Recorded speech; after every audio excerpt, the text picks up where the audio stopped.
So hi, welcome back to the Northeast PSC, where we are discussing Indian polity by M. Lakshmikant. We will be discussing chapter by chapter कि हर एक chapter को हम लोग detail में एक understanding के साथ ब्रॉड मतलब डीप डाइव करने की कोशिश करेंगे ताकि जो हमारा जितनी भी तरीके की हमारे डाउट्स हैं regarding these chapters regarding the Indian polity, it gets clear and it gets crystal clear and our concept gets strengthened and enhanced. तो इसी उम्मीद के साथ आज हम लोग जो हमारा अगला चैप्टर है making of the Indian constitution, उसके साथ हमारे डिस्कशंस को आज हम लोग आगे बढ़ाने की कोशिश करेंगे. अगर हम लोग बात करें कि पहली बार एक कॉन्स्टिट्यूएंट असेंबली, देखिए जब भी हम लोग हमारे इंडिया की कॉन्स्टिट्यूशन बनाने की बात करते हैं तो हमें देखना पड़ेगा कि कॉन्स्टिट्यूएंट असेंबली के बारे में हमें जानना पड़ेगा. ठीक है, कॉन्स्टिट्यूएंट असेंबली. तो कॉन्स्टिट्यूएंट असेंबली के बारे में जो सबसे पहली डिमांड किया गया था वो एम.एन. रॉय साहब के द्वारा किया गया था. एम.एन. रॉय एक बहुत ही फेमस वो रहे हैं, इंडियन फ्रीडम फाइटर रहे हैं, जिन्होंने 1934 में पहली बार इन्होंने बोला है कि अगर एक इंडिपेंडेंट कंट्री की हम बात कर रहे हैं, यहाँ पर अगर एक इंडिपेंडेंट इंडिया की बात करें तो एक इंडिपेंडेंट इंडिया को क्या चाहिए, एक आपको ऐसा डॉक्यूमेंट होना पड़ेगा, ऐसा कॉन्स्टिट्यूशन होना पड़ेगा जो यहाँ के लोगों के द्वारा बनाया गया हो और यहाँ के लोगों के लिए बनाया गया हो. यहाँ पर किसी भी तरीके की क्या ना हो, आपका फॉरेन एलिमेंट्स ना हो.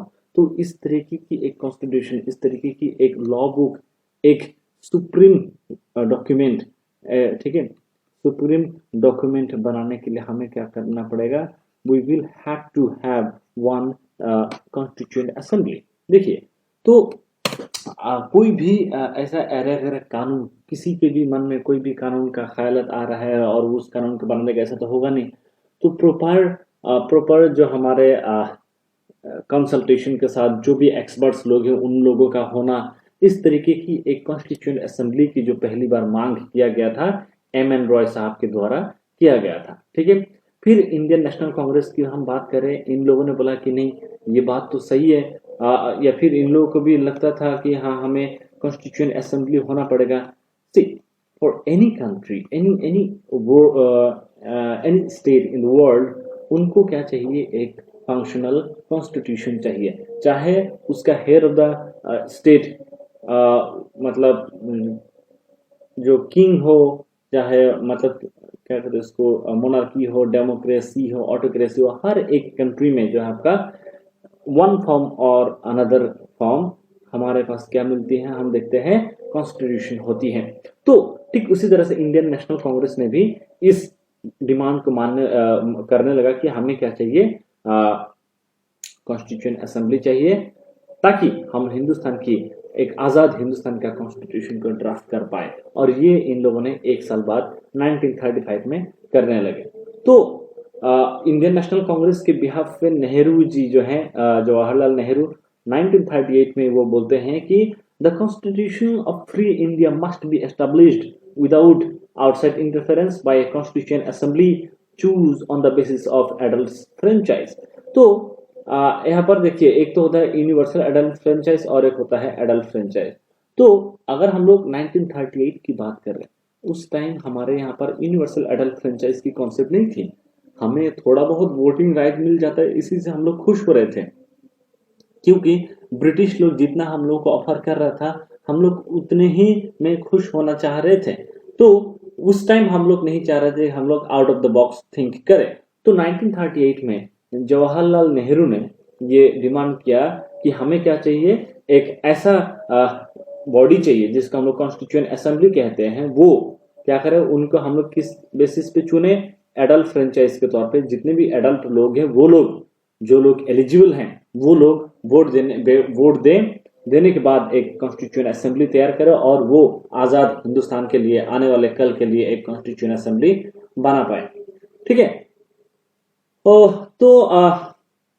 1940 में ब्रिटिश गवर्नमेंट क्या करते हैं, एक ऑफर करता है जिसका नाम था आपका क्या, अगस्त ऑफर. 1940 के अगस्त महीने में, इसका हम लोग क्या बोलेंगे, अगस्त ऑफर ऑफ 1940। तो यहाँ पर जो ब्रिटिश गवर्नमेंट है वो अल्टीमेटली एक्सेप्ट करते हैं कि हाँ, आपकी जो डिमांड है कॉन्स्टिट्यूशन असेंबली का, ये डिमांड वैलिड है और इस डिमांड को हम लोग रिकॉग्नाइज करते हैं। But in the mean time we know 1940 is a period of war. Second world war की जो जंग छिड़ गई थी आपका 1939 के सितंबर के 1 तारीख से, तो इस टाइम ये लोग एग्री कर रहे थे, लेकिन वो कॉन्स्टिट्यूशन असेंबली कब फॉर्म किया जाएगा इसका आउटराइटली माने उसी वक्त कॉन्स्टिट्यूशन असेंबली का फॉर्मुलेशन करना पॉसिबल नहीं था। ठीक है, तो इसके बाद हम लोग क्या देखते हैं कि लेकिन लोग जो है यहाँ पर निरंतर प्रयास किए जा रहे हैं, लोग कॉन्टिन्यूअस डिमांड किया जा रहा है कि हमें कॉन्स्टिट्यूशन असेंबली चाहिए। तो 1942 में सर स्टैफोर्ड क्रिप्स, ठीक है, उनके द्वारा एक मिशन भेजा जाता है जिसका नाम है क्रिप्स मिशन। तो क्रिप्स मिशन को भेजा जाता है इंडिया में, और ये एक प्रोपोजल के साथ आते हैं, ब्रिटिश गवर्नमेंट के प्रोपोजल एब्सोल्युटली। क्रिप्स जो है ये क्या है, आपका एक ब्रिटिश ऑफिशियल है। तो ये क्या किया है, एक प्रोपोजल लेके आया, कहा किसके तरफ से, ब्रिटिश गवर्नमेंट के बिहाफ पे एक प्रोपोजल लेके आया, that for the drafting of a separate constitution to be implemented after the World War II। तो इन्होंने बोला कि हम लोग एक ऐसा कॉन्स्टिट्यूशन बनाने की कोशिश करेंगे, या फिर आप एक हम लोग आपकी जो कॉन्स्टिट्यूशन असेंबली की जो डिमांड है, आपका खुद का एक कॉन्स्टिट्यूशन फॉर्मुलेशन की जो आपकी मांग है, उसको हम लोग रिकॉग्नाइज करते हैं, और ये जो कॉन्स्टिट्यूशन ड्राफ्ट किया जाएगा इसको हम लोग इंप्लीमेंट करेंगे जब भी सेकेंड वर्ल्ड वॉर खत्म हो जाएगा। क्योंकि ये टाइम हम लोग जानते हैं 1939 से लेकर 1945, ठीक है, ये टाइम पीरियड था आपका सेकेंड वर्ल्ड वॉर का टाइम पीरियड। लेकिन अगर हम लोग 1942 की बात करें, इस टाइम पता नहीं था कि ये वॉर कब खत्म होने वाला है।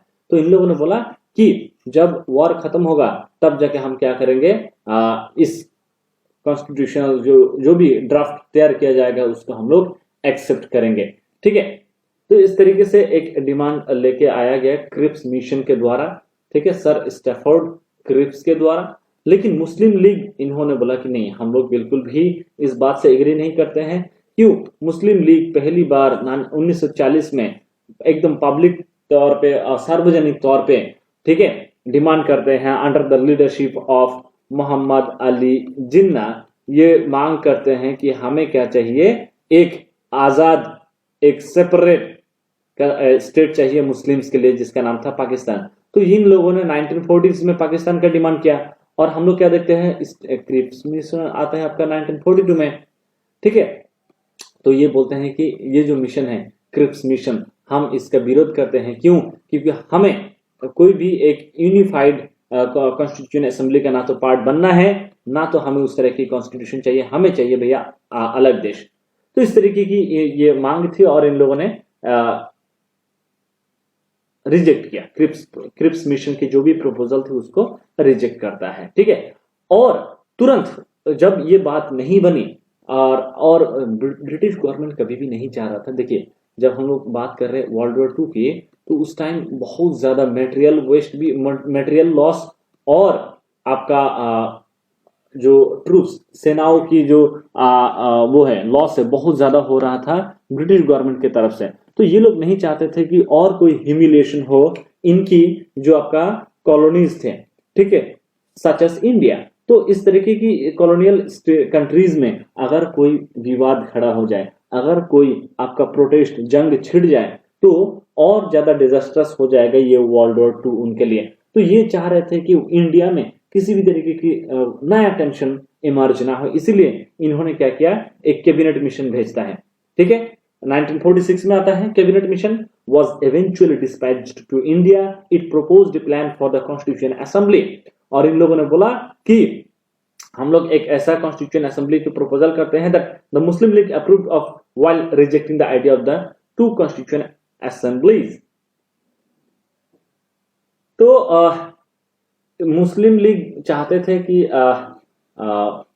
वो लोग हमेशा से चाहते थे कि उनको सेपरेट स्टेट चाहिए। तो कॉन्स्टिट्यूशन असेंबली तो ठीक है, बाद में फॉर्मेशन होगा, लेकिन उनकी पहली मांग थी ये कि अगर हमें अलग स्टेट की पास मांग कर रहे हैं तो हमें क्यों चाहिए ऐसा वो एक यूनिफाइड कॉन्स्टिट्यूशन असेंबली क्यों चाहिए। लेकिन जब कैबिनेट मिशन आता है तो बोलता है कि आप भले ही वो करिए, एक कॉन्स्टिट्यूशन असेंबली में रहिए, लेकिन आप अपना प्रपोजल, अपने जो आइडिया है उसको आप रख सकते हैं। मीन्स ये कहने की कोशिश किया जा रहा है कि इनिशियली ये लोग कॉन्स्टिट्यूशन असेंबली का पार्ट तो था, लेकिन जैसे ही देश की आजादी होती है, जैसे ही देश बंटवारा हो जाता है, उस टाइम हम लोग क्या देखते हैं, जितने भी लोग पाकिस्तान के इलाके से आते थे वो सारे लोग हमारे कॉन्स्टिट्यूशन असेंबली से हट जाते हैं और वो लोग क्या करते हैं, आपका एक नया कॉन्स्टिट्यूशन असेंबली बनाता है पाकिस्तान के लिए। तो अगर हम लोग देखते हैं कि कॉन्स्टिट्यूशन असेंबली में कौन कौन लोग था, तो उस तमाम चीजों का अगर हम लोग समझने की कोशिश करें, वो ऐसा होगा कि the constitution assembly was constituted in November 1946, ठीक है, under the scheme formulated by the cabinet mission plan. ये जो कैबिनेट मिशन प्लान लाया गया था, उसी प्लान के तहत एक कॉन्स्टिट्यूशन असेंबली बनाई जाती है आपका नवंबर 1946 में, ठीक है।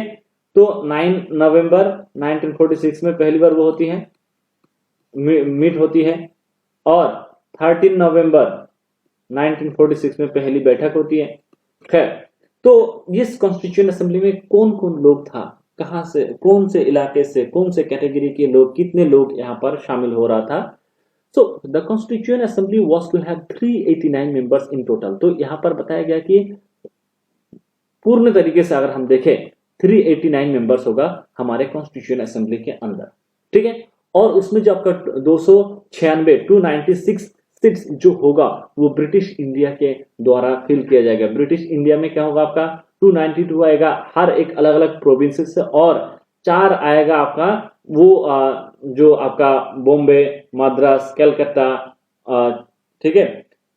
इस तरीके से जो आपका वो था, 4 अलग अलग इंपॉर्टेंट जो आपका चीफ कमिश्नर था, वहां से 4 लोग भेजा जाएगा, और 292 सारे प्रोविंसेस से आएंगे, और 93 सीट्स जो होगा ये जाएगा आपका किसके लिए, ये जाएगा जो प्रिंसली स्टेट्स हैं, जो आपका किंग्स हैं, जो आपका छोटे छोटे जो राजाओं का जो वो था इलाकात है, उस इलाके में जाएगा मतलब इतने सीट्स। तो इन टोटल क्या होगा आपका, इन टोटल ये माना गया, ये इस बात पे एग्री किया गया कि कितने मेंबर होंगे,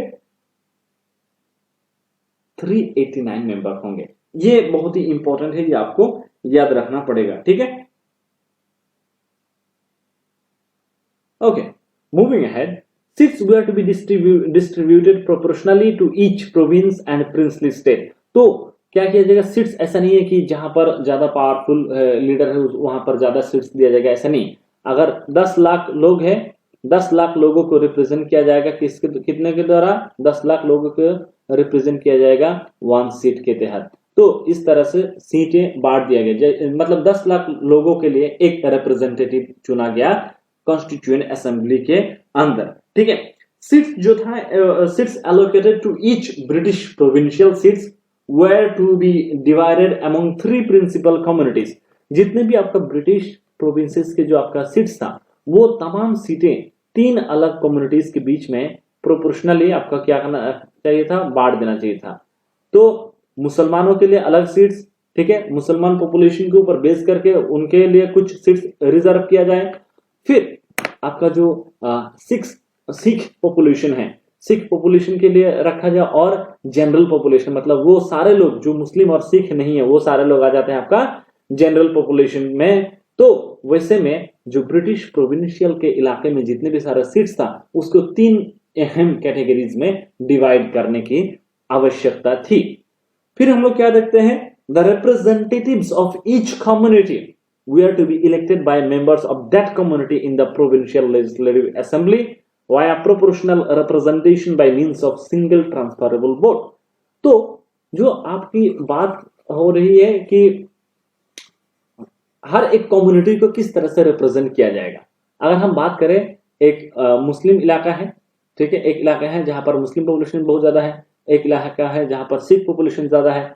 तो जहां पर सिख पॉपुलेशन ज्यादा है वहां पर जो है जिसको चुना जाएगा वो सिख लीडर ही होगा, ये हम लोग जानते हैं, ये कहां पर था, लेजिस्लेटिव असेंबलीज में था। ठीक उसी तरह से मुस्लिम लीडर होता अगर हम लोग देखें, ठीक है। लेकिन ये इन लोगों को वोट किया जाएगा किसके थ्रू, प्रोपोर्शनल रिप्रेजेंटेशन के through. What do mean by proportional representation? Hindustan में जिस तरीके के हम लोग वोट देते हैं, हम लोग वोट देते हैं FPTP सिस्टम में, fast past the post system. इसमें क्या होता है, ये एक कॉन्स्टिट्यूएंसी होती है, ठीक है। पूरे देश को अलग अलग छोटी छोटी कॉन्स्टिट्यूएंसीज में बांट दिया जाता है, ठीक है। बांटने के बाद हम लोग क्या देखते हैं कि इन तमाम कॉन्स्टिट्यूएंसीज को लोगों के लिए ओपन छोड़ दिया जाता है। कितने भी कैंडिडेट यहाँ पर लड़ना चाहे लड़ सकता है। तो हिंदुस्तान में ऐसा नहीं है कि एक कॉन्स्टिट्यूएंसी से सिर्फ 5 लोग लड़ेगा, 10 लोग लड़ेगा, ऐसा नहीं। तो यहाँ से आपका 100 लोग भी लड़ सकता है कभी कभी। तो हम लोगों ने देखा है किसी किसी केसेस में कि वोट खराब करने के लिए बहुत सारे लोग इलेक्शन लड़ते हैं। तो खैर, तो हम ये बता रहे हैं कि एक कॉन्स्टिट्यूएंसी में अगर 5 लोग वो किया लड़ रहे हैं इन हिंदुस्तान में, ठीक है, और अगर उस कॉन्स्टिट्यूशन में 3 लाख लोग वोटर है, 3 लाख वोटर है, तो क्या जो सबसे पहला जो विन करेगा, सबसे हाईएस्ट वोट जिसको मिलेगा, क्या उसको 150,000 वोट से ज्यादा चाहिए उसको? 1 2 3 4 5 6 7, हाँ। क्या आपको लगता है कि उनको 1.5 लाख से ज्यादा वोट चाहिए? नहीं, उनको हो सकता है 1 लाख वोट ही मिले और फिर भी वो जीत जाए। कैसे हो सकता है ऐसे? कि यहाँ पर हम लोग क्या देखते हैं कि 50% से ज्यादा वोट मिलना जरूरी नहीं है, हाईएस्ट वोट मिलना जरूरी है। लेकिन प्रोपोर्शनल रिप्रेजेंटेशन की अगर हम बात करें, ये एक ऐसा सिस्टम है जहां पर आपको अगर कभी भी इलेक्शन होती है, वहां पर आपको मोर देन 50% वोट सिक्योर करना पड़ेगा। उसके लिए क्या होता है कि हो सकता है पूरे देश ही एक कॉन्स्टिट्यूएंसी हो जाए, उसमें लोग क्या करते हैं, पॉलिटिकल पार्टीज को वोट करते हैं, ठीक है, पॉलिटिकल पार्टीज को वोट करते हैं। लेकिन अगर हिंदुस्तान के जैसा कंट्रीज की बात करें, यहाँ पर पॉलिटिकल पार्टीज के साथ साथ हम लोग लीडर को जानते हैं और उसको वोट करते हैं। लेकिन जो प्रोपोर्शनल रिप्रेजेंटेशन सिस्टम है, PRS सिस्टम, तो यहाँ पर क्या होता है कि हर एक पार्टी अपना अपना वो करेगा, कैंपेनिंग करेगा पूरे देश भर में कैंपेनिंग करने के बाद उनको, सपोज मान लीजिए कि 3 पार्टी है, A B C, इनको 20% वोट मिली है, ठीक है, इनको मिली है आपका 50% वोट, ठीक है, और इनको मिली है 30% वोट। तो वोट कितना मिला है, ठीक है, उसके ऊपर बेस करके इनको भी, अगर पूरे देश में अगर आप मान लीजिए 100 सीटें हैं, तो 20 सीट इनको मिलेगा, 50 सीट इनको मिलेगा, 30 सीट इनको मिलेगा। तो इस तरीके से हम लोग क्या देखते हैं कि प्रोपोर्शनल रिप्रेजेंटेशन सिस्टम काम करता है। लेकिन अगर हम लोग इसको डिटेल में समझने की कोशिश करते हैं कि किस तरह से इसे होता है, वोटिंग कैसे होता है, तो हिंदुस्तान में प्रोपोर्शनल रिप्रेजेंटेशन की जो सिस्टम है उसको हम लोग फॉलो करते हैं। इसका एक अलग से हम लोग वीडियो लाएंगे कि प्रोपोर्शनल रिप्रेजेंटेशन किस तरह से वोटिंग होती है, ठीक है, और फिर आपका fast past the post system किस तरह से वोटिंग होती है, फिर अलग अलग मेजोरिटीज क्या होती है, उसमें मैं आपको डिटेल में समझाने की कोशिश करूंगा। But in the mean time you just keep this in mind कि जो कॉन्स्टिट्यूएंट असेंबली के अंदर जितने भी सारे लोगों को आपका चुना जा रहा था, उससे पहले हम लोग क्या समझने की कोशिश करें, प्रोविंशियल लेजिस्लेटिव असेंबलीज के अंदर के जो लोग हैं उनको किस तरह से वोट किया जा रहा था, प्रोपोर्शनल रिप्रेजेंटेशन के थ्रू, ठीक है।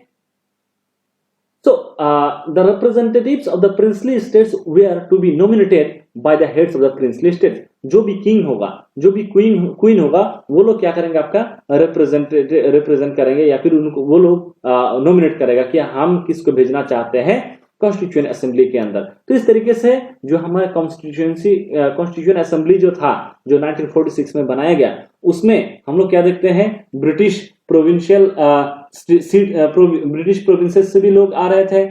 उसके बाद हर एक अलग अलग कम्युनिटीज के लोग भी उसमें रिप्रेजेंट किया जा रहा था। उसके अलावा जो प्रिंसली स्टेट्स था, वो लोग अपना रिप्रेजेंटेटिव्स खुद नॉमिनेट कर रहे थे। लेकिन ये नॉमिनेशन कौन कर रहा था, किंग या फिर क्वीन खुद, ठीक है। तो इसलिए हम लोग क्या देख सकते हैं कि जो कॉन्स्टिट्यूएंट असेंबली में था, इसमें तो पार्टली इलेक्टेड था, कुछ संख्यक लोगों को इलेक्ट किया जा रहा था और कुछ संख्यक लोगों को नॉमिनेट किया जा रहा था, ठीक है। और हम लोग क्या देखते हैं कि the members were to be indirectly elected by the members of the provincial assemblies, who themselves were elected on a limited franchise। ठीक है, तो इस तरीके से हम लोग क्या देखते हैं कि जो ये है आपका कॉन्स्टिट्यूएंट असेंबली की कंपोजिशन की अगर हम बात करें, ये बेहद जरूरी है कि आप ये देखें कि अलग अलग लोगों को किस तरीके से आपका चुना जा रहा था कॉन्स्टिट्यूएंट असेंबली के अंदर।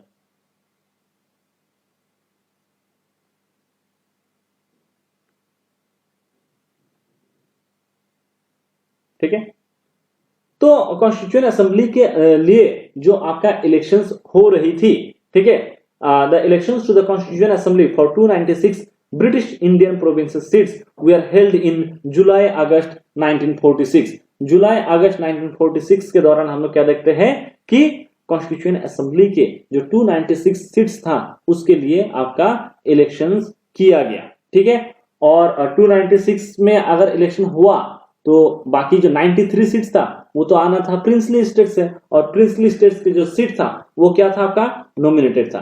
ठीक है, इसलिए हम लोग क्या कह रहे हैं कि कुछ संख्यक लोगों को नॉमिनेट किया जा रहा था और कुछ संख्यक लोगों को इलेक्ट किया जा रहा था। ठीक है,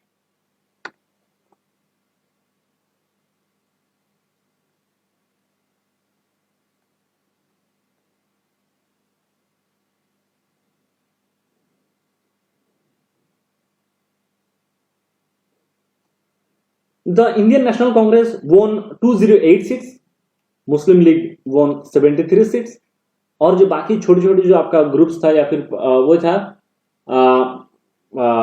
जो स्मॉल ग्रुप्स एंड इंडिपेंडेंट्स जो लोग मेंबर्स थे उन लोगों को मिला आपका 15 सीट्स। ठीक है, तो इस तरह से हम लोग क्या देखते हैं कि 208 सीट आपको कांग्रेस को मिला, 73 मिला आपको मुस्लिम लीग को, और इंडिपेंडेंस को मिला 15 seat.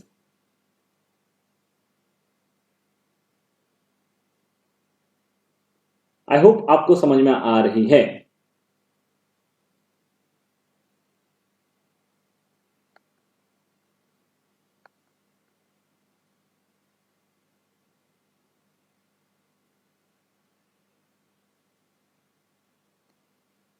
Although the Constituent Assembly was not directly elected by the people of India, India के सारे लोगों ने तो यूनिवर्सल एडल्ट फ्रेंचाइज के तहत तो इन लोगों ने ही चुना कि हर एक लोग घर से बाहर आए और मतलब आपका वोट किया होगा, उसके बाद सारे लोगों को मतलब चुना गया होगा, ऐसा तो है नहीं, है ना। यहां पर फिर भी हम लोग क्या देखते हैं कि जो आपका रिप्रेजेंटेशन था ये मोर और लेस ब्रॉडली ये क्या था, काफी रिप्रेजेंटेटिव था। ये आपको समझने की जरूरत है कि जो रिप्रेजेंटेशन था वो काफी क्या था आपका लोगों की जो आइडियाज हैं, लोगों की जो एस्पिरेशन है उसको कुछ हद तक टू सर्टेन एक्सटेंट इसको आपका रिप्रेजेंट करने में सक्षम रहा। ठीक है, तो एडल्ट फ्रेंचाइज के तहत तो नहीं था। The assembly comprised representatives of all sections, हर क्षेत्र से, हिंदूज हो, मुस्लिम्स हो, सिख्स हो, फारसीज हो, एंग्लो इंडियंस हो, इंडियन क्रिश्चियंस हो, एससीज हो, एसटीज हो, इस तरीके के तमाम लोग जो है हम लोग क्या देखते हैं कि चुना गया कॉन्स्टिट्यूएंट असेंबली के अंदर। ठीक है, the assembly included all important personalities of India at the time. उस टाइम के जितने भी सारे आपका महान लोग थे, जितने भी सारे आपका बड़े लोग थे, ठीक है, उन तमाम लोगों को चुना गया था इस असेंबली के अंदर, except the two most important personalities. एक इंडिया से हमारे भारत के जो वो हैं father of India Mahatma Gandhi ji, और जो आपका फादर ऑफ पाकिस्तान मोहम्मद अली जिन्ना, ये दो लोग कॉन्स्टिट्यूएंट असेंबली का पार्ट नहीं थे, लेकिन बाकी सारे जितने भी आपका प्रोमिनेंट लोग थे they were part of the constituent assembly. तो इस तरीके से हम लोग क्या देखते हैं कि this is how the constituent assembly का जो आपका वो था कंपोजिशन का अगर हम लोग समझने की कोशिश करें तो ये हम लोग समझ सकते हैं कि हर एक कम्युनिटी के लोगों को रिप्रेजेंट किया जा रहा था इसमें, भले ही इस कॉन्स्टिट्यूएंट असेंबली के जितने भी सारे लोग हैं उसको यूनिवर्सल एडल्ट फ्रेंचाइज के तहत नहीं चुना गया हो, लेकिन हर एक कम्युनिटी के लोगों की प्रेजेंस हमें इसमें देखने के लिए मिलती है। ठीक है, I hope that's understandable, great. जो कॉन्स्टिट्यूएंट असेंबली था उनकी जो पहली मीटिंग कब हुई? आई बेग पार्डन, इसके पहले मैं क्या बता रहा था, 9 नवंबर बता रहा था, नहीं 9 नवंबर 1946 तो नहीं, ये क्या होगा आपका 9 दिसंबर 1946। ये वो दिन था जब सारे लोग मतलब 389 मेंबर में से 211 लोग इस दिन प्रेजेंट होने में सक्षम रहा। ठीक है, ये दिन बहुत ही ऐतिहासिक है। पहली बार पूरे देश के अलग अलग कोने से लोग आए और वो लोग इस एक आपका दिल्ली में इकट्ठा होकर ये लोग कॉन्स्टिट्यूएंट असेंबली को बनाने की जो प्रक्रिया है उस पे बात चर्चा शुरू होती है। तो ये बहुत ही खास डेट है। ये तो आपका मीटिंग का डेट हुआ, लेकिन पहली जो आपका सेशन शुरू हुई वो आपका 13 दिसंबर 1946 से होती है। तो ये आपको बहुत ज्यादा जरूरी है कि ये याद रखें, ये बहुत ही सिग्निफिकेंट डेट है। ठीक है, और इसमें आपका क्या था, टोटल 211 लोग प्रेजेंट थे।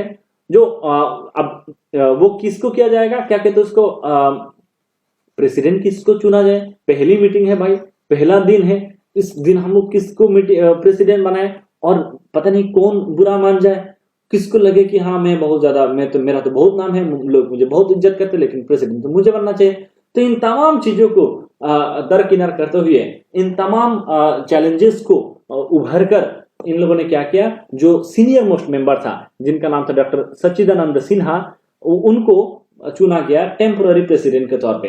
ये चीज जो है फ्रांस में भी प्रैक्टिस होती है कि अगर कहीं पर भी किसी एक व्यक्ति को इंस्टेंटली चुनना हो और बहुत सारे कंटेंडर है, लेकिन आप जो है जो डिस्प्यूट्स को अगर आप अवॉइड करना चाहते हैं, उस डिस्प्यूट को जब आप अवॉइड करना चाहते हैं, उस टाइम आप क्या करते हैं, you go with the senior most member.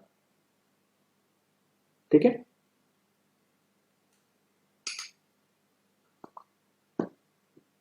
okay, Dr. Rajendra Prasad was elected as the president of the assembly alongside H.C. Mukherjee and V.T. Krishnamachari as the vice presidents। तो आपका बाद में क्या बना, जो परमानेंट प्रेसिडेंट बना, देखिए president, यहाँ पर चेयरमैन की बात नहीं हो रही, प्रेसिडेंट। तो अक्सर बहुत सारे लोगों को मैंने देखा है कि ये मिस्टेक करते हुए कि वो also president of the constitution assembly. तो इनको लगता है क्या रे, चेयरमैन तो बी आर अम्बेडकर है, उनको लगता है चेयरमैन के बारे में बात हो रही है। तो you will have to be very very specific about whether the question is asking about the chairman of the drafting committee or the president of the constituent assembly। so the president of the constituent assembly was Dr. Rajendra Prasad, और उनके साथ दो लोगों को और चुना गया vice president के तौर पे। ठीक है, in other words the assembly had 2 vice presidents. ठीक है, तो इस तरीके से हम लोग क्या देखते हैं कि कॉन्स्टिट्यूशन असेंबली की जो काम है ये फॉर्मली शुरू हो जाती है 1946 के एंड के महीने में, एकदम दिसंबर महीने में, मतलब कि 1947 से ये फुल स्विंग में आने वाला था। ठीक है, उसके बाद हम लोगों को पता है कि जो हमारा इंडियन प्रियम्बल जो है, हमारे इंडियन कॉन्स्टिट्यूशन का जो आपका प्रियम्बल है, ये क्या है, it was based on the objective resolution passed by Pandit Nehru on December 13, 1946। तो पंडित नेहरू का जो ऑब्जेक्टिव रेजोल्यूशन था, उसके अंदर जितनी भी सारे बातें थी, उन तमाम बातों को हम लोग क्या देखते हैं कि हमारे प्रियम्बल में इनकॉर्पोरेट करने की कोशिश किया गया है।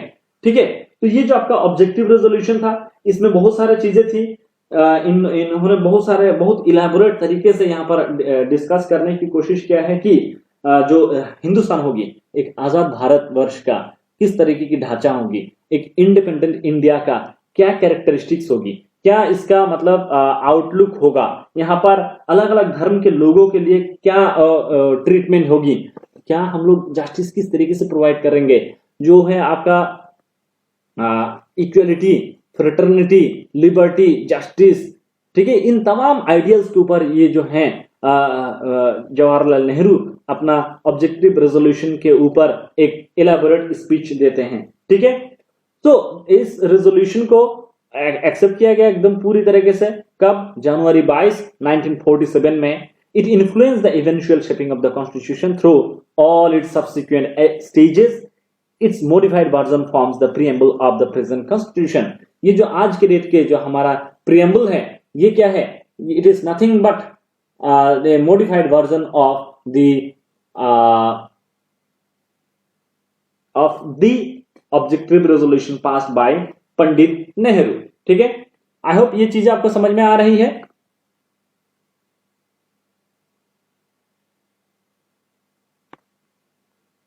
Great, so now moving ahead, I just आपको थोड़ा सा हो सकता है डिस्टर्बेंस, ओके डन।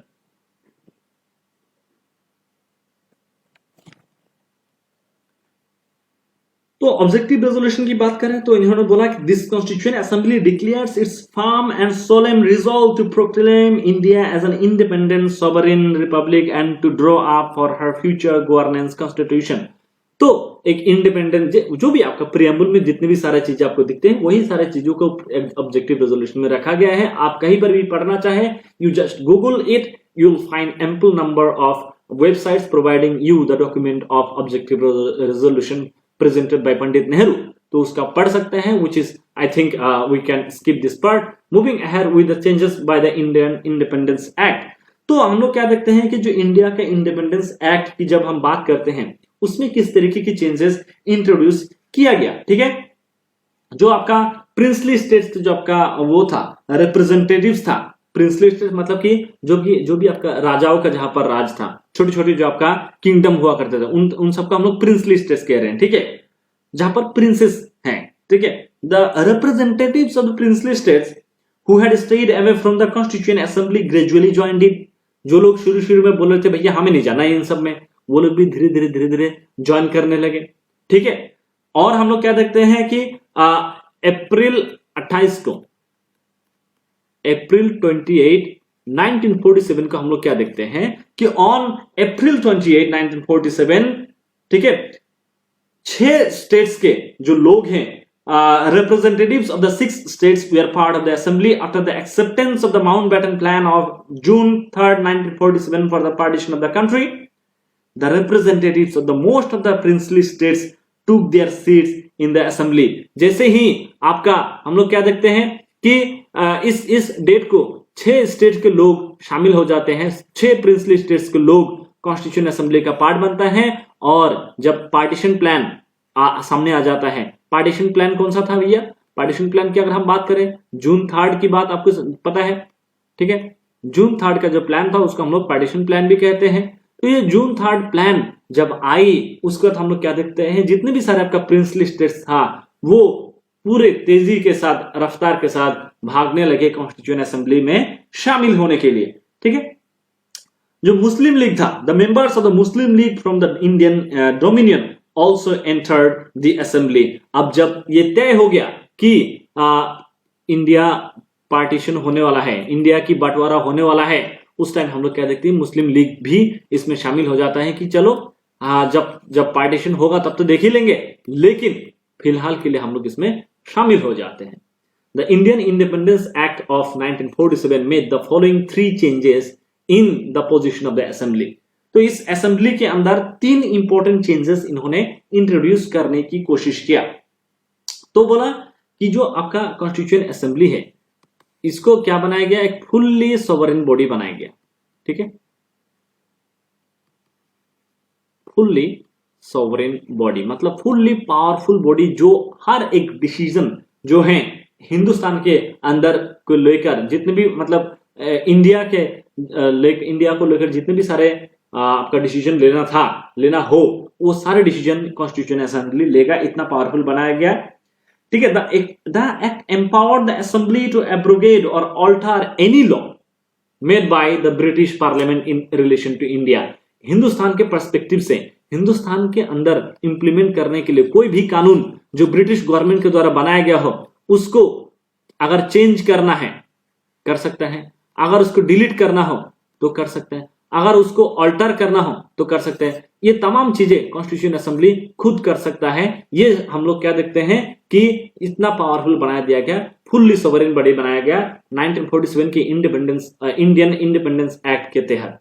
पहली इंपॉर्टेंट चेंजेस। ठीक है, दूसरी बात करें, आप ये जो बॉडी था, जो कॉन्स्टिट्यूशन असेंबली की बात करें, ये एक लेजिस्लेटिव बॉडी के तौर पर भी काम करने वाला था। लेजिस्लेटिव बॉडी मतलब क्या, जहां मैंने आपको पहले भी बताया, जब भी हम लोग लेजिस्लेटिव बॉडी की बात करें, ये आप ध्यान रखिए कि लेजिस्लेटिव मतलब कि जो लॉ मेकिंग प्रोसेस के साथ जुड़ा हुआ हो। तो जो भी कामकाज कानून को बनाने के मकसद से किया जा रहा है उसको हम लोग लेजिस्लेटिव प्रोसीजर कहते हैं। तो लेजिस्लेटिव कामकाज को भी देखने की जो जिम्मेदारी था वो अभी कॉन्स्टिट्यूएंट असेंबली के ऊपर पड़ता है। इसका मतलब क्या था कि अभी जो आपका कॉन्स्टिट्यूएंट असेंबली था इसका दो रोल हो गया। पहला रोल ये है कि इनको आजाद हिंदुस्तान के लिए एक कॉन्स्टिट्यूशन बनाना है, ठीक है, ये पहला काम हो गया कॉन्स्टिट्यूशन बनाना। दूसरा क्या है कि देश के अंदर के लिए भी जितने भी सारे आपका साधारण कानून है, ठीक है, जो अभी आज के डेट में जो पार्लियामेंट करते हैं उस टाइम तो पार्लियामेंट बना ही नहीं, ठीक है। तो 1947 से लेकर, ठीक है, या फिर 1946 से लेकर 1952 तक ये कॉन्स्टिट्यूशन असेंबली एक पार्लियामेंट के सारे रोल को ये निभाता रहा। तो इनका जो रोल था, रेस्पॉन्सिबिलिटीज था, वो आपका दो तरफा हो गया। ये एक आपका कॉन्स्टिट्यूशन बॉडी के तौर पर भी काम कर रहा था और लेजिस्लेटिव बॉडी के तौर पर भी काम कर रहा था, ठीक है।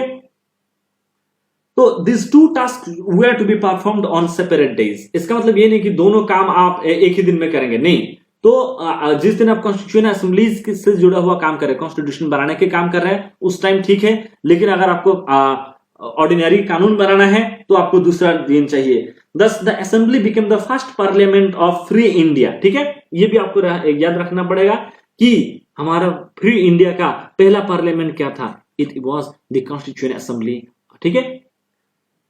आई होप ये आपको समझ में आए। और ये जो पॉइंट है ये बहुत ही इंपॉर्टेंट, आपका याद रखना पड़ेगा। जब भी constituent assembly, whenever the assembly met as the constituent body, जब ये कॉन्स्टिट्यूशन बनाने के मकसद से मीटिंग हो रही है, उस टाइम चेयरमैन कौन होता था, डॉक्टर राजेंद्र प्रसाद। ये इंपॉर्टेंट है, बहुत ही ज्यादा इंपॉर्टेंट है। और जब लेजिस्लेटिव बॉडी के तौर पे इनका मीटिंग हो रही है, मतलब कि ऑर्डिनरी लॉज बनाने के मकसद से जब बॉडीज, जब ये सारे लोग इकट्ठा हो रहे हैं, तब जो आपका चेयरमैन होगा वो कौन होगा, जीबी मावलंकर।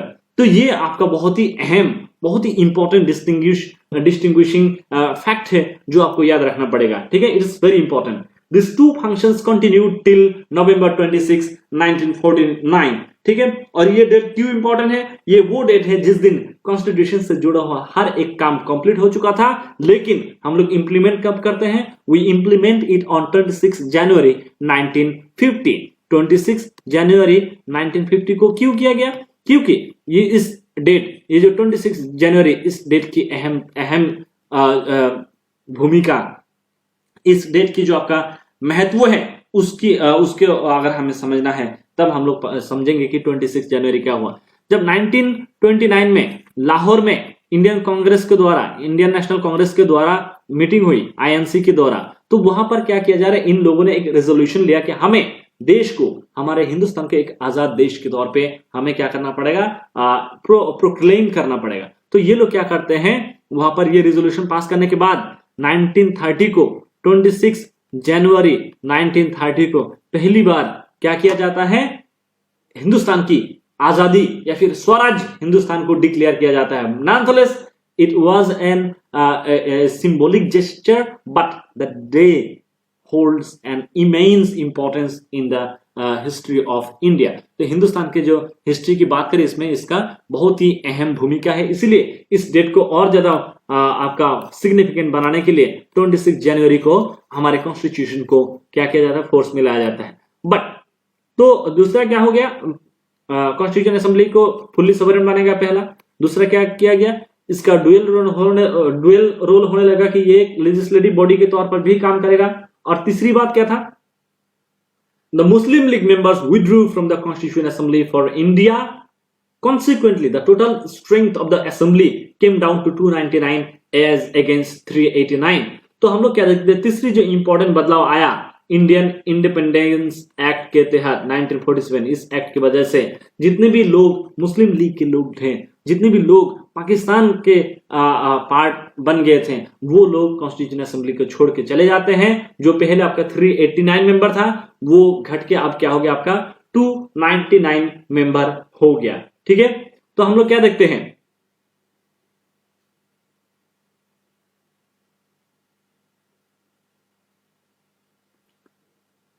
90 लोग चले जाते हैं आपका पाकिस्तान में, ठीक है, पाकिस्तान के उसमें। The strength of the Indian provinces was reduced from 296 to 229। And those of the princely states from 93 to 70। तो अभी हमारा टोटल कितना रहा, 229 प्लस 70, तो इसका अगर आप देखें तो आपको क्या मिलेगा, 299। तो ये इतने सारे चेंजेस, इतने सारे इंपैक्ट एक कानून की वजह से हमें देखने के लिए मिला।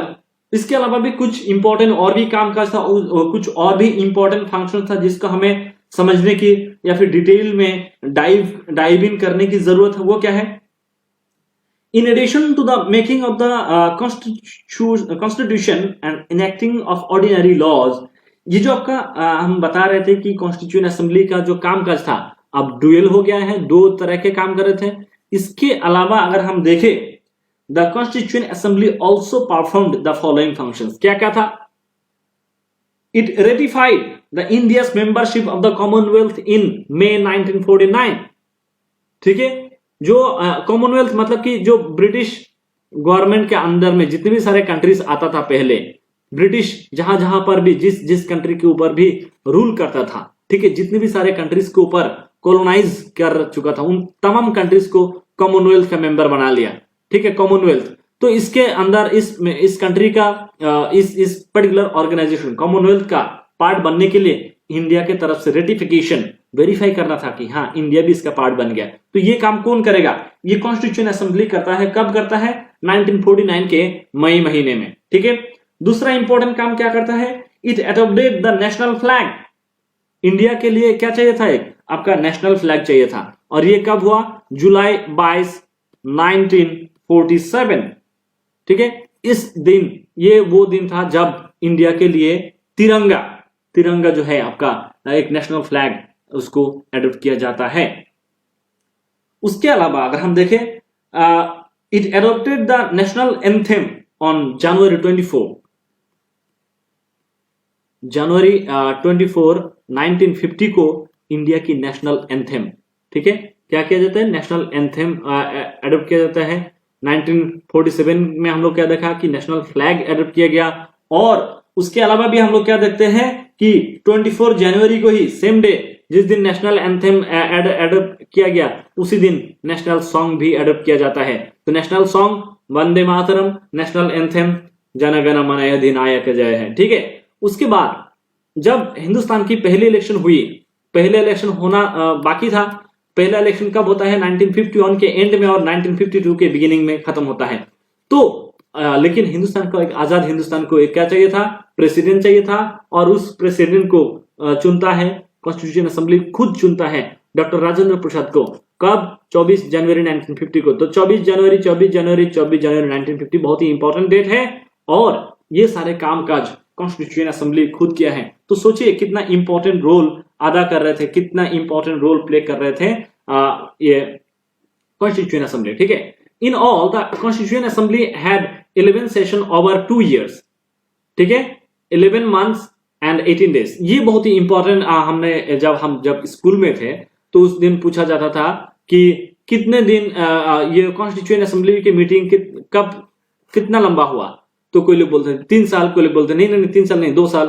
तो एग्जैक्ट डेट याद रखना भी बहुत जरूरी था, 2 साल 11 महीना 18 दिन। ठीक है, so the constitution makers had gun through the constitutions of about 60 countries. ऐसा नहीं है कि ऐसे ही रोज मीटिंग में आए और जो रोज दिमाग में आ रहा था उसी से बस बातचीत कर करके कॉन्स्टिट्यूशन असेंबली के अंदर आए और हम लोग कानून बना दिया। ऐसा नहीं है, 60 से भी ज्यादा कंट्रीज का कॉन्स्टिट्यूशन को पढ़ा गया। ठीक है, और ये जो कॉन्स्टिट्यूशन था, जब ड्राफ्ट कॉन्स्टिट्यूशन जब कंप्लीट हुआ, उसके बाद भी 114 दिन तक उस कॉन्स्टिट्यूशन के उस ड्राफ्ट के ऊपर आपका वाद विवाद हुई, उस पर पूरा चर्चा विमर्श हुई कि इसमें क्या बदलाव लाया जा सकता है, किस तरीके की चेंजेस को इंट्रोड्यूस और करना है, या फिर क्या इसमें है जिसको डिलीट करना है। तो बहुत एक्सटेंसिव थॉट दिया गया, और इस कॉन्स्टिट्यूशन को बनाने के पीछे जो टोटल खर्चा हुई थी वो लगभग 64 लाख रुपीस खर्चा हुआ था। तो it is not an important fact, but you need to understand that it come at a price. ये जो कॉन्स्टिट्यूशन बनाई गई थी, ये बहुत ही मेहनत, फिजिकल लेबर, ठीक है, फिजिकल कॉस्ट भी गई है और मॉनेटरी कॉस्ट भी इसमें काफी है। January 24, 1950 the constitution assembly held it's final session. ये भी इंपॉर्टेंट है, आपको पूछा जा सकता है एमसीक्यूज में कि when was the last day when was the last session of the Constituent Assembly held? So you need to remember that it is again January 24, 1950. So it did not end and continued as the provisional parliament of India from January 26, 1950 till the formation of the new parliament after its first general elections in 1951-52. तो हम लोग क्या देखते हैं कि आजाद भारतवर्ष की जो पहली जो आपका कॉन्स्टिट्यूशन असेंबली के तौर पे जो काम करता है, जो पार्लियामेंट के तौर पे काम करता है, वो कौन था? वो था हमारा कॉन्स्टिट्यूएंट असेंबली। ठीक है, तो अब ये बहुत ही इंपॉर्टेंट है, इसमें आप बहुत सारी चीजें डिटेल में आपको याद डिटेल में दिया गया है। अगर आप बात करें उसकी एम लक्ष्मीकांत की, लेकिन उतना डिटेल में आपको बिल्कुल भी नहीं जाना है। You just need to remember this important मैंने आपको बता दिया है कि देखिए नेहरू जी के 3 इंपॉर्टेंट मेजर कमिटीज को हेड करता था। अंबेडकर एक जो कि ड्राफ्टिंग कमेटी, पटेल जी 2 इंपॉर्टेंट कमिटीज को हेड करता था। तो इस तरीके से अलग अलग कमिटीज को आपको याद रखना है, 6-7 नाम याद रखना है। तो कॉन्स्टिट्यूशन असेंबली की जब हम बात करें, इन्होंने कई सारे अलग अलग कमेटी बनाई। पावर को किस तरह से बांटा जाए यूनियन और सेंट्रल और स्टेट गवर्नमेंट के बीच में, ठीक है। उसके बाद union constitution committee, states committee, drafting committee, provincial constitution committee, advisory committee on fundamental rights, minorities, tribal and excluded areas, इसका भी हेड कौन था? सरदार पटेल। तो प्रोविंशियल कॉन्स्टिट्यूशन की हेड कौन था? सरदार पटेल। ये दोनों बहुत ही याद रखना है आपको। नेहरू जी के द्वारा 3 किया गया, तो उसका आपको याद रखना है। अंबेडकर वाला तो आपको याद है ही है। तो जो आपका advisory committee on fundamental rights, minorities and tribal and excluded areas था, उसके अंदर भी 5 सब कमिटीज था। ठीक है, इसको आपको इसको याद रखने की वैसा खास जरूरत नहीं है। ठीक है, फिर भी आप एक बार देख लीजिए। Fundamental rights sub committee J B Kripalani, minorities sub committee H C. Mukherjee, NEFA north east frontier tribal areas and Assam excluded and partially excluded areas sub committee Gopinath Bardoloi, excluded and partially excluded areas sub committee A V. Thakkar, north west frontier tribal areas sub committee. ठीक है, तो इस तरीके से हम लोग क्या देखते हैं कि अलग अलग तरीके से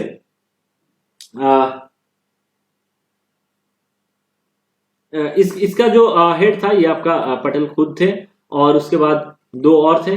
rules of procedure committee Rajendra Prasad ji, और स्टीयरिंग कमेटी राजेंद्र प्रसाद जी। तो इस तरीके से आपको बाखूबी से बहुत ही ध्यानपूर्वक तरीके से देखना है कि जो मेजर कमेटीज था आपका कॉन्स्टिट्यूशन असेंबली के द्वारा 8 मेजर कमेटीज बनाई गई थी। इन तमाम कमेटीज को आपको याद रखना है विथ द चेयरपर्सन नेम। ठीक है, कौन चेयरपर्सन था उसकी नाम भी आपको याद रखना है, ये बहुत ही जरूरी है। इसमें आपको क्वेश्चन पूछा जाता है। इसमें आपको किस तरीके की क्वेश्चन हो सकता है? आपको 4 कमेटी का नाम दिया जाएगा, यहाँ पर 4 व्यक्ति का नाम दिया जाएगा, आपको मैच करना है। ठीक है, और ये आपके लिए बहुत ही चैलेंजिंग हो सकता है अगर आप ये इसको ध्यानपूर्वक तरीके से ना देखें। इसके अलावा आपको अगर हम देखें, माइनर कमेटीज भी थी, 13 माइनर कमेटीज थी, लेकिन इतना ज्यादा देखने की क्या ही जरूरत है। ठीक है, 13 जो माइनर कमेटीज था उसमें क्या था? Finance and staff committees Rajendra Prasad ji के द्वारा किया जा रहा था। क्रीडेंशियल्स कमेटी, हाउस कमेटी, इस तरीके से 13 छोटे छोटे माइनर कमेटीज था।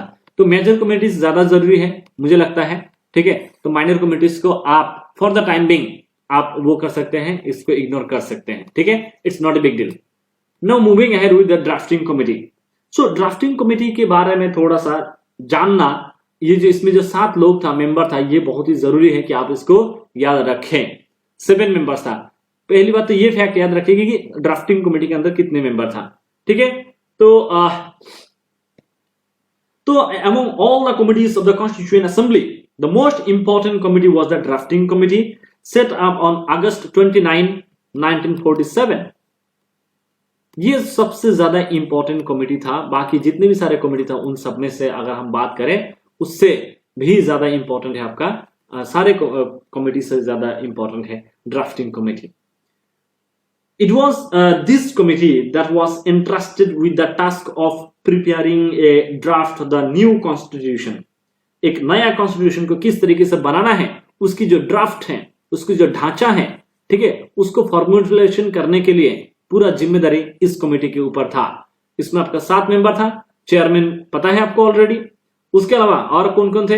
एन गोपालास्वामी अयंगार, अल्लादी कृष्ण स्वामी अय्यर, के एम मुंशी, सैयद मोहम्मद सादुल्ला, ये आसाम से थे, एन माधवराव, फिर हम लोग कहते थे टी कृष्णमाचारी, तो N Madhavrao, okay yes, N Madhavrao और टी कृष्णमाचारी। इस तरह ये जो 7 इंपॉर्टेंट नाम है, ये आपको बहुत ही ध्यानपूर्वक तरीके से देखना है। एटलीस्ट मिनिमम आपको ये पता होना चाहिए कि ड्राफ्टिंग कमेटी के अंदर कितने लोग थे। 7 लोग थे। अगर आप सारे मेंबर्स के नाम आपको याद है, then I think it is more than well and good. या The first draft of the Indian Constitution was developed by the drafting committee after considering the recommendations of various committees, and it was released in February 1948. जो पहला draft बनाया गया था, ये draft होगा, पहला draft जो बनाया गया था उसको हम लोग क्या देखते हैं, ड्राफ्टिंग कमेटी के द्वारा बनाया गया था, और अलग अलग कमिटीज के जितने भी सारे रिकमेंडेशन था, उनका जितने भी सारे ऑब्जर्वेशन था, उन तमाम चीजों के साथ फॉलो करने के बाद, उन तमाम चीजों को मद्देनजर रखते हुए फरवरी 1948 में पहली बार इसको प्रेजेंट किया जाता है। ठीक है। The people of India were given 8 months to discuss the draft and propose amendments। कि आपके सामने क्या था, आपका 8 महीना, लोगों के सामने 8 महीना था, 8 months, कि आप इसको स्टडी करें और इस पे चर्चा करें, और if you have any criticism, ठीक है, एनी सजेशन, ये सारे चीजें आपको 8 महीने के अंदर आपको देना है। ये लोगों के लिए इस ड्राफ्ट को ओपन किया गया। In the light of the public comments, criticisms and suggestions, the drafting committee prepared A second draft. तो लोगों की, तमाम लोगों की जो आपका सजेशंस थे, उनकी इनपुट्स था, उन सबको मद्देनजर रखने के बाद ये एक दूसरी ड्राफ्ट बनाई गई, जिसको 1948 के अक्टूबर महीने में इसको क्या किया गया, प्रिपेयर कंप्लीट हुआ। ठीक है। कंप्लीट होने के बाद हम लोग क्या देखते हैं कि the drafting committee took less than 6 months to prepare its draft in all its sat only for 141 days। अच्छा, बहुत इंपॉर्टेंट बात यह है कि जो ड्राफ्टिंग कमेटी की जो मीटिंग हुई, 141 दिन तक ये लोग बैठे, ठीक है, और पूरे कॉन्स्टिट्यूशन को ड्राफ्ट करने की जो भी कामकाज है उसको खत्म करते हैं। ठीक है। मूविंग है,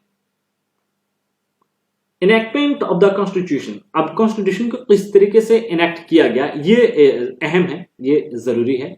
ठीक है। Doctor B R Ambedkar introduce the final draft of the constitution in the assembly on November 4, 1948। बोला कि जो फाइनल ड्राफ्ट है ये हम पेश करते हैं। तो यहां पर पूरा रीड किया गया, पूरे जो आपका ड्राफ्ट था उसको एक बार रीड आउट किया गया पूरे लोगों के सामने। ठीक है, जितने भी सारे मेंबर वहां पर मौजूद थे, और इसमें 5 दिन तक बात हुई उस ड्राफ्ट के ऊपर। 5 दिन तक बात होने के बाद उसमें जितने भी सारे चेंजेस लाना था लाया गया। लाने के बाद एक दूसरी रीडिंग हुई आपका, और एक हफ्ते बाद 15 तारीख को, मतलब 9 नवंबर तक चला। उसके एक हफ्ता बाद क्या हुआ, आपका सेकेंड रीडिंग हुआ, और अक्टूबर 17 तक ये चलता रहा। होने के बाद हम लोग क्या देखते हैं, लगभग 7653 अमेंडमेंट्स यहां पर इंट्रोड्यूस किया गया, या फिर लोगों ने प्रपोज किया कि इस तरीके की 7653 बदलाव लाना है। इतने अलग अलग जगह पे आपको क्या लाना है, चेंजेस इंट्रोड्यूस करना है। एंड लगभग 2473 अमेंडमेंट्स को डिस्कस किया गया था। तो सोचिए कितना ज्यादा पैशंस के साथ, कितना ज्यादा आपका प्रोफेशनलिज्म के साथ इस कॉन्स्टिट्यूशन के ड्राफ्ट को कंप्लीट किया गया। The third reading of the draft started on November 14, 1949।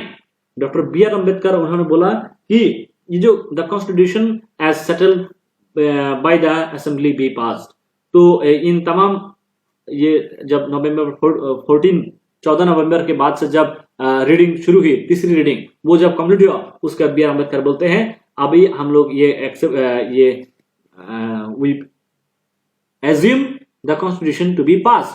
तो फिर 1949 के नवंबर के 26 तारीख को ये कॉन्स्टिट्यूशन पूरा कंप्लीट हो जाता है और ये पास्ड हो जाता है। और जो हैं and received the signatures of the members and the president. Out of the total 299 members of the assembly, 284 were present on that day and signed the constitution.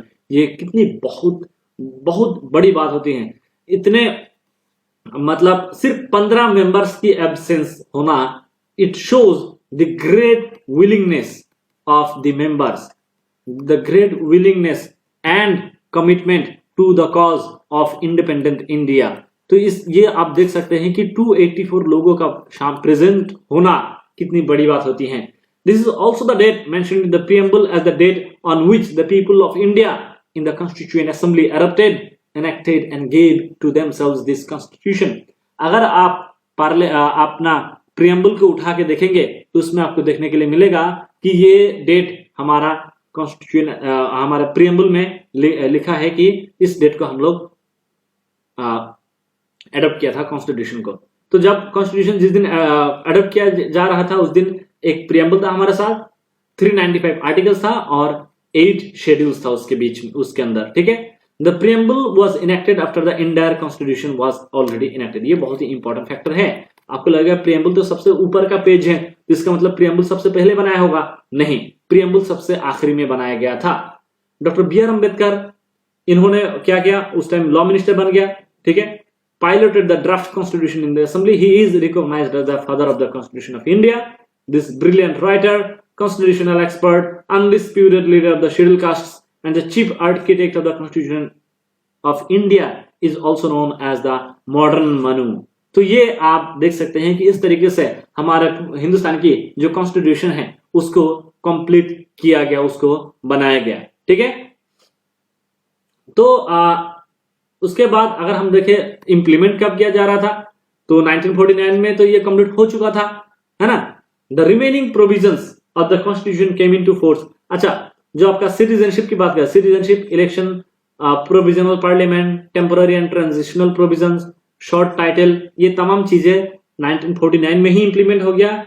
लेकिन उसके अलावा जितने भी सारे आपका बाकी चीजें थी, मतलब सबसे बड़ा अमाउंट जो था वो 26 जनवरी 1950 को इंप्लीमेंट होता है और इसी दिन को हम लोग रिपब्लिक डे के तौर पे सेलिब्रेट करते हैं।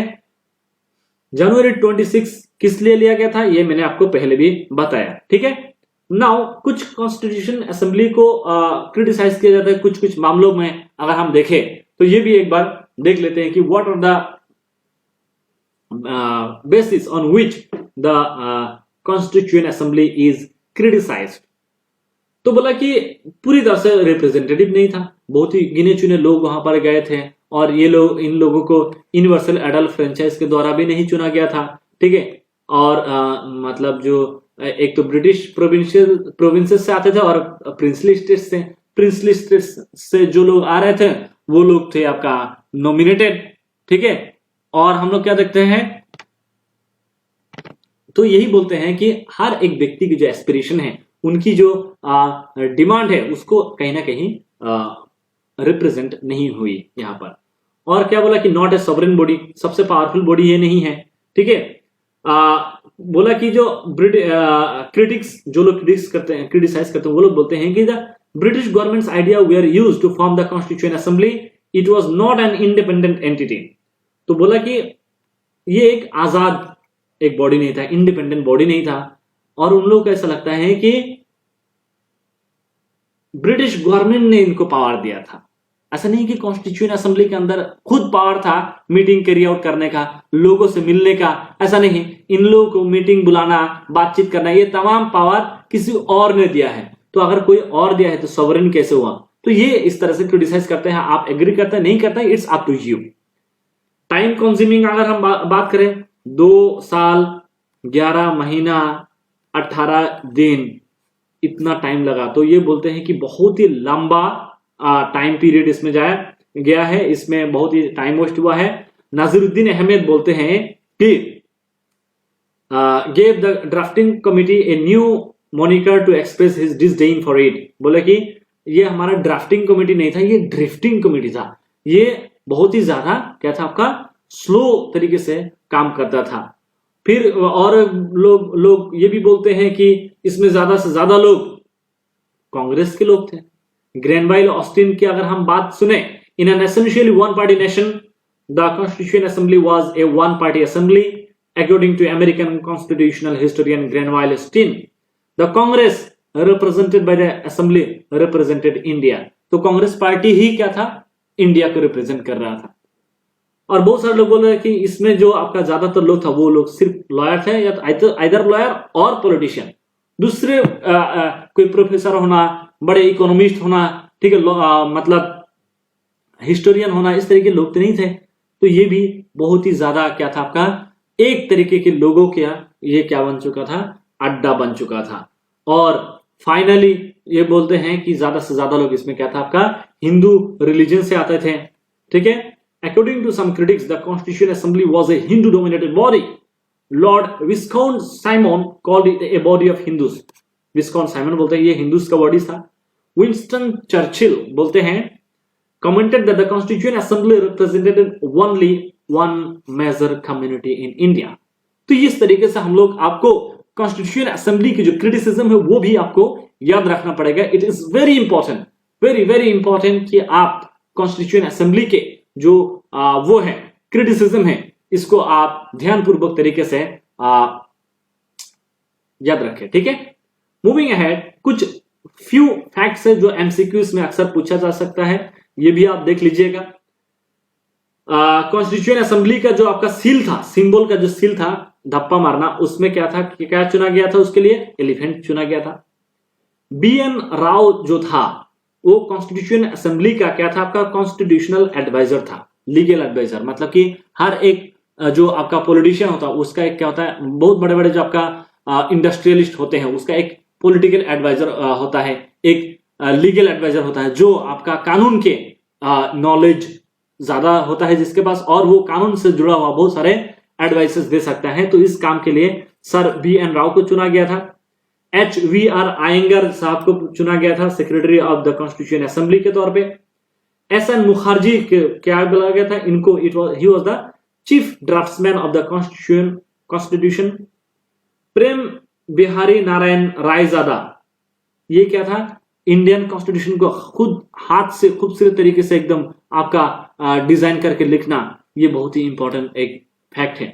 The original constitution was hand written by him in a flowing italic style. बहुत ही खूबसूरत तरीके से इन्होंने अपने हाथों से पूरे कॉन्स्टिट्यूशन को लिखने की कोशिश किया है और कंप्लीट किया था।